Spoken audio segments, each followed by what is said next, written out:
The final boss rock എന്താണ് ഇന്ന് NXTയിൽ വന്ന് സംസാരിച്ചത്? റെസൽമേനിയ മാച്ചിനെ പറ്റി എന്തെങ്കിലും സൂചന തന്നിട്ടുണ്ടോ? റോക്കിന്റെ സെഗ്മെന്റ് എന്താണ് ഉദ്ദേശിച്ചത് എന്ന് ഈ വീഡിയോയിൽ പറയാം. അതിനോടൊപ്പം ഇന്നലെ റോ എപ്പിസോഡിൽ റിയ റിപ്ലി വിൻ ചെയ്തപ്പോൾ അണ്ടർടേക്കർ വന്ന് സെലിബ്രേറ്റ് ചെയ്ത് പോകുന്നത് പോലെ ഒരു സെഗ്മെന്റ് കാണിച്ചിരുന്നു. എന്നാൽ യഥാർത്ഥത്തിൽ ആ സെഗ്മെന്റ് അല്ല പ്ലാൻ ചെയ്തത്. അത് എന്തായിരുന്നു എന്നുള്ളതും ഈ വീഡിയോയിൽ പറയാം. അതുപോലെ തന്നെ CM പങ്കിന്റെ നെക്സ്റ്റ് പ്ലാനിനെ പറ്റിയും CM പങ്ക് സെത്ത് റോളൻസ് ഇവർക്ക് വീണ്ടും മാച്ച് വരാൻ ചാൻസ് ഉണ്ടോ എന്നുള്ളതിനെ പറ്റിയും ഈ വീഡിയോയിൽ പറയാം. ഇതെല്ലാം നോക്കുന്നതിനേക്കാൾ മുൻപായിട്ട് ഇന്ന് നടന്ന NXTയിലെ 2 മാച്ച് എനിക്ക് ഭയങ്കരമായി ഇഷ്ടപ്പെട്ടു.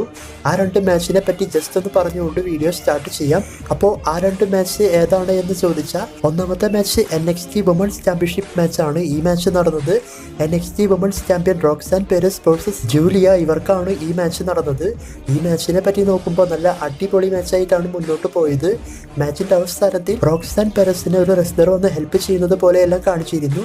അതായത് റെഫറി കൗണ്ട് ഡൗൺ ചെയ്ത് മാച്ച് അവസാനിപ്പിക്കാൻ പോകുന്ന സമയത്ത് പിന്നീട് ജൂലിയയും റിങ്ങിലേക്ക് കയറിക്കൊണ്ട് മാച്ച് വീണ്ടും മുന്നോട്ട് പോയി. അതുപോലെ തന്നെ ജൂലിയന് റോക്സാൻ പെരസ് ഒരു ഫിനിഷർ ചെയ്തുവെങ്കിലും അവരത് കിക്ക് ഔട്ട് ചെയ്തു. മാച്ചിന്റെ അവസാനത്തിൽ റോക്സാൻ പെരസിന് ജൂലിയ അവരുടെ ഫിനിഷിംഗ് മൂവ് കൊടുത്തുകൊണ്ട് റോക്സാൻ പെരസിനെ പിൻ ചെയ്ത് ഈ മാച്ചിൽ ജൂലിയാണ് വിൻ ചെയ്ത് ന്യൂ NXT വുമൺസ് ചാമ്പ്യൻ ആയത്. അപ്പോൾ ഈ റിസൾട്ട് കണ്ടപ്പോൾ ഭയങ്കരമായി സന്തോഷം തോന്നി. 1-2 പ്രാവശ്യമായിട്ടുണ്ട് അവർ ഈ ലെവലിൻ്റെ മാച്ചിലൊക്കെ വന്നിട്ട് തോറ്റു പോകുന്നത്. ഇപ്പോൾ എന്തായാലും NXT ചാമ്പ്യൻഷിപ്പ് വിൻ ചെയ്തേക്കാണ്. അതുപോലെ രണ്ടാമത്തെ മാച്ച്, ഈ മാച്ച് എനിക്ക് ഭയങ്കരമായി ഇഷ്ടപ്പെട്ടു. അപ്പോൾ ആ മാച്ച് മറ്റൊന്നുമല്ല, NXT ചാമ്പ്യൻഷിപ്പാണ്. NXT ചാമ്പ്യനായ ഡ്രിക് വില്യംസ് വേഴ്സസ് ഒബ ഫെമി, ഇവർക്കാണ് ഈ മാച്ച് നടന്നത്. അപ്പോൾ ഈ മാച്ചിനെ പറ്റി പറയുകയാണെങ്കിൽ നല്ല അടിപൊളി മാച്ചായിട്ടാണ് മുന്നോട്ട് പോയത്. മാച്ചിൻ്റെ അവസാനത്തിൽ ഒബ ഫെമി ഡ്രിക് വില്യംസിന് ഒരു പവർ ബോംബ് കൊടുത്തുകൊണ്ട് പിൻ ചെയ്യാൻ നോക്കുന്ന സമയത്ത്, അതായത് പിൻ ചെയ്യുന്ന സമയത്ത് റെഫറിയുടെ കാല് പിടിച്ച് ആരോ വലിക്കുന്നത് പോലെ കാണിച്ചിരുന്നു. പിന്നീട് നോക്കിയപ്പോൾ എഡി തോർപ്പ് എന്ന റെസ്ലറാണ് അത് ചെയ്തത്. ശേഷം ഒബ ഫെമി, എഡി തോർപ്പ് ഇവർ 2 പേരും റിങ്ങിൽ വെച്ച് ഫൈറ്റ് എല്ലാം ചെയ്തു. ഈ ഒരു അവസരം ഉപയോഗിച്ചുകൊണ്ട് ഡ്രിക് വില്യംസ് ഒബ ഫെമിക്ക് ഒരു ജമ്പിംഗ് നീ ഫിനിഷർ കൊടുത്തുവെങ്കിലും ഒബ ഫെമി അത് കിക്ക് ഔട്ട് ചെയ്തു. ശേഷം ഒബ ഫെമിയെ മറ്റൊരു ജമ്പിംഗ് നീ ചെയ്യാൻ നോക്കിയ സമയം അത് നേരെ എഡി തോർപ്പിനാണ് കിട്ടിയത് വിത്ത് ചെയറോട് കൂടിയിട്ട്. പിന്നീട് ഈ ഒരു അവസരം ഉപയോഗിച്ച് ഒബ ഫെമി ഡ്രിക് വില്യംസിന് മറ്റൊരു പവർ ബോംബ് ഫിനിഷർ കൊടുത്തുകൊണ്ട് ഈ മാച്ചിൽ ഒബ ഫെമിയാണ് വിൻ ചെയ്ത് NXT ചാമ്പ്യൻ ആയത്. അതിനുശേഷം ഇവർ സെലിബ്രേറ്റ് ചെയ്യുമ്പോൾ അവിടെ ന്യൂ NXT വുമൺസ് ചാമ്പ്യനായ ജൂലിയയും വന്നുകൊണ്ട് സെലിബ്രേറ്റ് ചെയ്യുന്നതായിട്ട് കാണിച്ചിരുന്നു. അതായത് റോയൽ മാത്രമല്ല ന്യൂ എറ സ്റ്റാർട്ട് ചെയ്തിട്ടുള്ളത്, NXTയിലും ഇന്ന് ന്യൂ എറ സ്റ്റാർട്ട് ചെയ്തിട്ടുണ്ട്.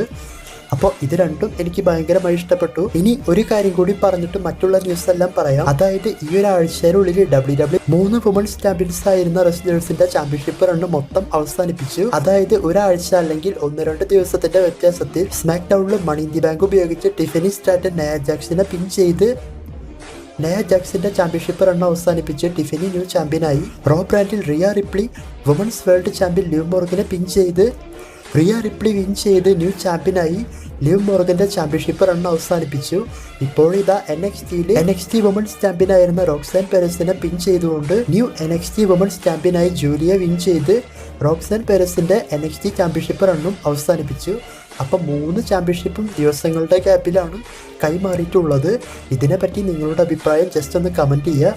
ഇനി ന്യൂസ് എല്ലാം നോക്കാം. ഒന്നാമത്തെ news, Riya Ripley championship win ചെയ്യുന്ന സമയത്ത് WWE ശരിക്കും അണ്ടർടേക്കറെ കൊണ്ടുവന്നിട്ടുള്ള പ്ലാൻ അല്ല ചെയ്തിട്ടുള്ളത് എന്നും ഒറിജിനൽ പ്ലാൻ പ്രകാരം അവിടെ ബെക്കി ലിഞ്ച് വരേണ്ടതായിരുന്നു എന്നൊക്കെയാണ് ഇപ്പോൾ പറയുന്നത്. എന്നാൽ ആ പ്ലാൻ എല്ലാം ക്യാൻസലായി പോയി എന്ന്, അതായത് ബെക്കി ലിഞ്ചിന് മറ്റൊരു വലിയ പ്ലാൻ ഇവരുടെ കയ്യിൽ ഉണ്ട് എന്നാണ് പറയുന്നത്. അതുകൊണ്ടാണ് അത് ഒഴിവാക്കിയിട്ട് അണ്ടർടേക്കറിന്റെ റോ നെറ്റ്ഫ്ലിക്സിലെ വരവ് അവിടെ ചേർത്തത്. ഇല്ലായിരുന്നുവെങ്കിൽ അണ്ടർടേക്കർ മറ്റേതെങ്കിലും സെഗ്മെന്റിലോ അല്ലെങ്കിൽ എപ്പോഴത്തെയും പോലെ സാധാരണ ജസ്റ്റ് ഒന്ന് വന്നു പോകുന്നത് പോലെയായിരുന്നു പ്ലാന്. അപ്പോൾ ബെക്കി ലിഞ്ചിന് മറ്റൊരു പ്ലാൻ ഉള്ളതുകൊണ്ടാണ് റിയ റിപ്ലിക്ക് അണ്ടർടേക്കർ സപ്പോർട്ട് കൊടുക്കുന്നത് പോലെ കാണിച്ചിട്ടുള്ളത്, അല്ലെങ്കിൽ ഇങ്ങനെ ഒരു സെഗ്മെൻറ്റ് വെച്ചിട്ടുള്ളത് എന്നാണ് ഇപ്പോൾ നമുക്കറിയാൻ സാധിക്കുന്നത്. അപ്പോൾ ഇത് ശരിയാവാൻ ചാൻസ് ഉണ്ട്. കാരണം റോ എപ്പിസോഡിൽ ഒരുപാട് കാര്യങ്ങൾ പ്ലാൻ ചെയ്തിട്ട് അവർ ഒരുവിധം കാര്യങ്ങളൊക്കെ ക്യാൻസൽ ചെയ്ത് കളഞ്ഞു. അതിൽ ലോഗൻ പോളിൻ്റെ സെഗ്മെൻറ്റ്, റെയ് മിസ്റ്റീരിയോ ന്യൂഡേ ഇവർക്ക് ടാഗ് ടീം മാച്ച്, പെൻറ്റഗൺ ജൂനിയറിൻ്റെ റിട്ടേൺ, ഇത്തരത്തിൽ ഒരുപാട് കാര്യങ്ങൾ റോയിലുണ്ടായിരുന്നു. പക്ഷെ ലെങ്ത് കൂടും, അതായത് 4 മണിക്കൂറൊക്കെ ആകും എന്നൊക്കെ പറഞ്ഞുകൊണ്ടാണ് ചില കാര്യങ്ങളെല്ലാം ഒഴിവാക്കി വിട്ടിട്ടുള്ളത്. അപ്പോൾ അക്കൂട്ടത്തിലായിരിക്കാം ബെക്കിയുടെ പ്ലാനും മാറ്റി ബെക്കിക്ക് മറ്റൊരു കിടിലൻ പ്ലാൻ ചെയ്തു വെച്ചിട്ടുണ്ട് എന്ന് പറയുന്നത്. എന്തായാലും നമുക്ക് നോക്കാം. അടുത്തത് CM പങ്കിന്റെ നെക്സ്റ്റ് പ്ലാൻ എന്താണ് എന്ന് ചോദിച്ചു കഴിഞ്ഞാൽ നമ്മൾക്ക് എല്ലാവർക്കും അറിയാം, CM പങ്ക് ഷോ കഴിഞ്ഞതിന് ശേഷം ഓഫ് എയറിൽ പറഞ്ഞിട്ടുണ്ട് റോയൽ റംബിൾ മാച്ച് താൻ വിൻ ചെയ്യുമെന്നും അതുപോലെ തന്നെ WWE ചാമ്പ്യൻ കോഡി റോഡ്സിനെയോ വേൾഡ് ചാമ്പ്യൻ ഗന്തറിനെയോ ചാലഞ്ച് ചെയ്തുകൊണ്ട് മാച്ചൊക്കെ ചെയ്യാനാണ് തൻ്റെ പ്ലാൻ എന്നൊക്കെ CM പങ്ക് പറഞ്ഞിട്ടുണ്ട്. പിന്നെ സെത്ത് റോളൻസായിട്ട് ഇനി മാച്ച് വരുമോ എന്നൊക്കെ ചോദിക്കുകയാണെങ്കിൽ ഇവരുടെ മാച്ച് ഇന്നലെ ക്ലീൻ ആയിട്ടാണ് അവസാനിപ്പിച്ചിട്ടുള്ളത്. അതുപോലെ തന്നെ ആ മാച്ച് നല്ല ബെസ്റ്റ് മാച്ചായിട്ട് കൊണ്ടുപോയിട്ടുണ്ടായിരുന്നു. അപ്പോൾ ഇതെല്ലാം വെച്ച് നോക്കുമ്പോൾ ഇവർക്ക് വീണ്ടും മാച്ച് വരുന്ന കാര്യം ഇപ്പോൾ ഇത്തിരി ഡൗട്ടാണ്.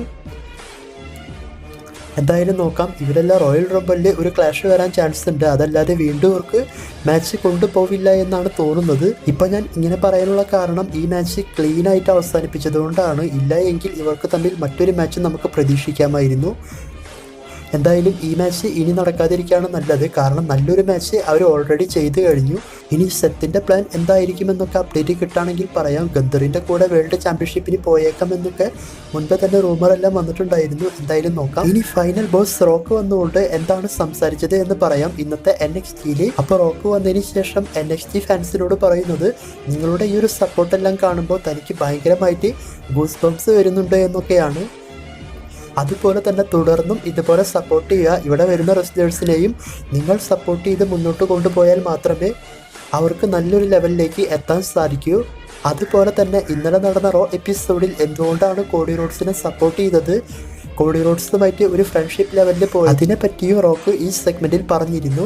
കോഡി റോഡ്സിനെ ക്രൈ ബേബി എന്നൊക്കെ വിളിച്ച് കളിയാക്കിയതും. പക്ഷെ അതെല്ലാം സംഭവിച്ചത് 1 വർഷം മുൻപാണ്. എന്നാൽ കോഡി റോഡ്സ് ചാമ്പ്യൻഷിപ്പ് മാച്ചിൽ തോറ്റുപോയി കരഞ്ഞുകൊണ്ടിരിക്കും എന്നാണ് ഞാൻ വിചാരിച്ചത്. പക്ഷെ അവൻ അവിടെയൊന്നും തോൽക്കാതെ WWE നല്ല രീതിയിലാണ് മുന്നോട്ട് പോകുന്നത്. അതുകൊണ്ടാണ് അവനെ ഞാൻ സപ്പോർട്ട് ചെയ്തത്. അല്ലെങ്കിൽ ഒരു ഫ്രണ്ട്ഷിപ്പ് ലെവലിൽ മുന്നോട്ട് പോയത്.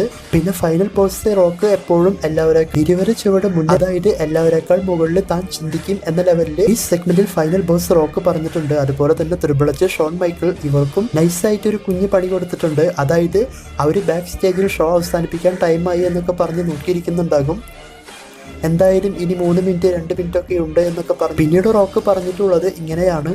അതായത് ഇന്ന് NXTയിൽ മാച്ച് ചെയ്തിട്ടുള്ള റെസ്ലേഴ്സ് ഭാവിയിൽ റസൽമേനിയയിൽ മെയിൻ ഇവന്റ് മാച്ച് എല്ലാം ചെയ്തേക്കാം. അതല്ലെങ്കിൽ ചിലപ്പോൾ ചില റെസ്ലേഴ്സിനെ ഈ കമ്പനി വിട്ട് തന്നെ പുറത്താക്കിയേക്കാം. അപ്പോൾ എന്തൊക്കെ തന്നെ ആയാലും വളർന്നു വരുന്ന റെസ്ലേഴ്സിന് NXT ഫാൻസ് ഭയങ്കരമായും സപ്പോർട്ട് കൊടുക്കണമെന്നാണ് റോക്ക് ഈ സെഗ്മെന്റ് കൊണ്ട് ഉദ്ദേശിച്ചത്. അതായത് യങ് റെസ്ലേഴ്സിനെ വളർത്തിവിടാൻ വേണ്ടിയിട്ടാണ് റോക്ക് ഇപ്പോൾ വന്നിട്ടുള്ളത്. ഈ ഒരു ലെവലിലാണ് മൊത്തം ഈ സെഗ്മെന്റ് കാണിച്ചത്.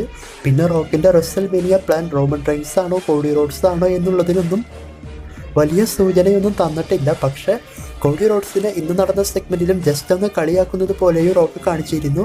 അതായത് കഴിഞ്ഞ വർഷം സംഭവിച്ച കാര്യത്തെപ്പറ്റിയെല്ലാം പറഞ്ഞുകൊണ്ട്. അതുപോലെ തന്നെ ഒരു ബാക്ക് സ്റ്റേജ് സെഗ്മെന്റിൽ റോക്കും മകളും കണ്ട് സംസാരിക്കുന്നത് പോലെയും അവിടെ ഈറ്റൻ പേജ് പ്രശ്നമുണ്ടാക്കുമ്പോൾ റോക്ക് പറയുന്നുണ്ട് WWEക്ക് ഫൈനൽ ബോസ് ഞാനാണെന്നും NXTക്ക് ഫൈനൽ ബോസ് എൻ്റെ മകളാണെന്നും. അതുകൊണ്ട് അവൾ പറയുന്നത് കേൾക്കാനായിട്ടല്ല. അപ്പോൾ ആ ഒരു സെഗ്മെന്റും മൊത്തത്തിൽ വേറെ ലെവലായിരുന്നു ഇവരെ രണ്ടുപേരെയും ഒരുമിച്ച് കണ്ടപ്പോൾ. പിന്നെ റോക്ക് മെയിനായിട്ടും ഒരു കാര്യം പറഞ്ഞിട്ടുണ്ട്. അതായത് ഞാൻ ഇവിടെ നിന്നും പോയാൽ അങ്ങനെ പോയി എന്ന് നിങ്ങൾ വിചാരിക്കരുത്. ഞാൻ എപ്പോൾ വേണമെങ്കിലും വരാം, എന്ത് വേണമെങ്കിലും ചെയ്യാം. ഈ ഒരു ലെവലിലൊക്കെ റോക്ക് ഈ സെഗ്മെന്റിൽ പറഞ്ഞു വെച്ചിട്ടുണ്ട്. അതായത് അവസാനം നടന്ന സെഗ്മെന്റിൽ. അപ്പോൾ വീഡിയോനെ പറ്റിയിട്ടുള്ള അഭിപ്രായം കമന്റ് ചെയ്യുക.